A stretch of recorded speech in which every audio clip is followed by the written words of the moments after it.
উত্তরের জেলা পঞ্চগড়ে গত কয়েকদিন ধরেই বাড়ছে শীত, বিপাকে পড়ছেন কম আয়ের মানুষ। দর্শককে নিয়ে বিস্তারিত জানাতে আমাদের সাথে যুক্ত হচ্ছেন সহকর্মী রফিকুল ইসলাম।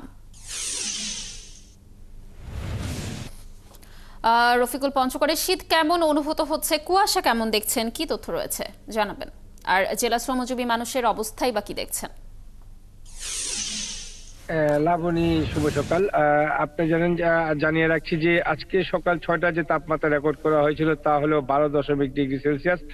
অর্থাৎ তাপমাত্রাটা যদিও অন্যান্য জেলার চেয়ে কিছুটা বেশি, তারপরেও কিন্তু যে আপনি নিশ্চয়ই লক্ষ্য করছেন যে কুয়াশায় ভরা, অর্থাৎ শেষ বিকাল থেকে শুরু করে সকাল 10টা তো ঘন কুয়াশা থাকছেই, সেই সাথে দিনব্যাপী কিন্তু সূর্যের দেখাটা যদি সামান্য কিছুখানি মিলে, তবে কুয়াশাচ্ছন্ন সূর্যের দেখাই কিন্তু চলছে এই পঞ্চগড় জেলাতে গত কয়েকদিন থেকে, এবং গত কয়েকদিন থেকে তাপমাত্রা 12 ডিগ্রি সেলসিয়াস যাচ্ছে।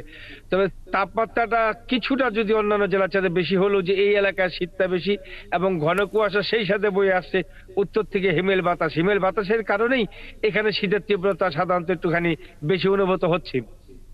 পাশাপাশি আরেকটা জিনিস জানিয়ে রাখছি যে আসলে শীত আসলে, বিশেষ করে শীত এবং কুয়াশা আসলে এই এলাকার যে একটা দরিদ্র জনগোষ্ঠী রয়েছে প্রায় 2 লক্ষ মানুষ, যারা নদী থেকে পাথর উত্তোলন করে, বালু উত্তোলন করে, পাথর কুয়ারি এবং চা বাগানে যারা শ্রমিক রয়েছেন, প্রায় 2 লক্ষ শ্রমিকের কিন্তু একটি বড় কষ্ট শুরু হয়ে যায়। কারণ শীতের সকালে এবং ভোরবেলা বা কুয়াশার কারণে তারা কিন্তু আসলে অলসতার কারণে ঘুম থেকে উঠতে পারে না, অলসতায় তাদের দিন চলে যায়। আপনি এখনো লক্ষ্য করছেন যে আমাদের এখানে কিন্তু এখনো পর্যাপ্ত কুয়াশা রয়েছে, অর্থাৎ সাধারণ যারা খেটে খাওয়া মানুষ তারা কিন্তু আসলে কাজে বের হতে পারতেছে না। এই কষ্টটাই কিন্তু থেকে যায় তাদের 3 মাস, অর্থাৎ ফেব্রুয়ারি শেষ পর্যন্ত কিন্তু এই পঞ্চগড় জেলায় শীত কিন্তু অনুভূত হয়। এবং বিশেষ করে বর্তমান যে অবস্থা শুরু হয়েছে তা কিন্তু একবারে কনকনে শীত, যেটাকে বলা হয় হাড় কাঁপানো শীত। তবে দিনের বেলাও যদি কিছুটা রোদ থাকে, তবে রোদের কিন্তু তেমন একটা কিন্তু উত্তাপ নেই, অর্থাৎ দিনের বেলা মানে দুপুর 12টা 1টার পরে।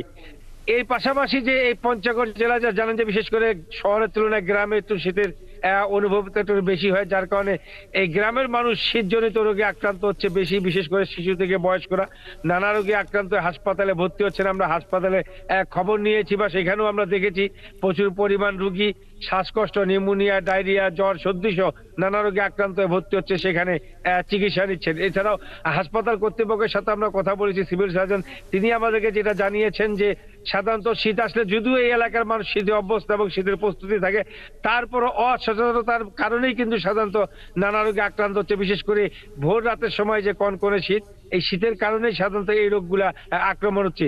এছাড়াও আমরা জেলা প্রশাসকের সাথে কথা বলেছি। জেলা প্রশাসক সাবেদ আলী আমাদের যেটা জানিয়েছেন, শীতের প্রস্তুতি অগ্রিম নেওয়া আছে এবং পর্যায়ক্রমে কিন্তু শীত বস্ত্র বিতরণ চলছে, বিশেষ করে নিম্ন আয়ের মানুষ এবং শিশু থেকে বয়স্কদেরকে বেশি প্রাধান্য দেওয়া হচ্ছে। কারণ বয়স্করা যেন কোনো ঠান্ডার কারণে যেন কোনো আক্রান্ত না হয় বা ঠান্ডার কারণে কষ্ট ভোগ করতে না হয়, সেই ক্ষেত্রেও কিন্তু তারা কিন্তু লক্ষ্য রাখছেন জেলা প্রশাসন। এদিকে আবহাওয়া অফিসের সাথে কথা বলেছি, আবহাওয়া অফিস আমাদেরকে যেটা জানিয়েছেন যে তাপমাত্রাটা আরো 2-1 দিন এরকম থাকতে পারে, এরপরে তাপমাত্রাটা আরো কিছুটা কমার সম্ভাবনা রয়েছে। পাশাপাশি এই ডিসেম্বরের মাঝামাঝি পর থেকেও কিন্তু একটি শৈত্যপ্রবাহের কিন্তু আভাস আমাদেরকে দিয়েছেন। তবে আরেকটি বিষয় হলো যে শীতের যে আসলে অবস্থাটা দাঁড়িয়েছে, যে শীতের কারণে যে মানুষের যে আসলে দুর্ভোগ এবং ভোগান্তি, সেটা কিন্তু ইতিমধ্যেই শুরু হয়ে গেছে। তো আমার কাছে লাবণী, এই ছিল সর্বশেষ শীতের খবর।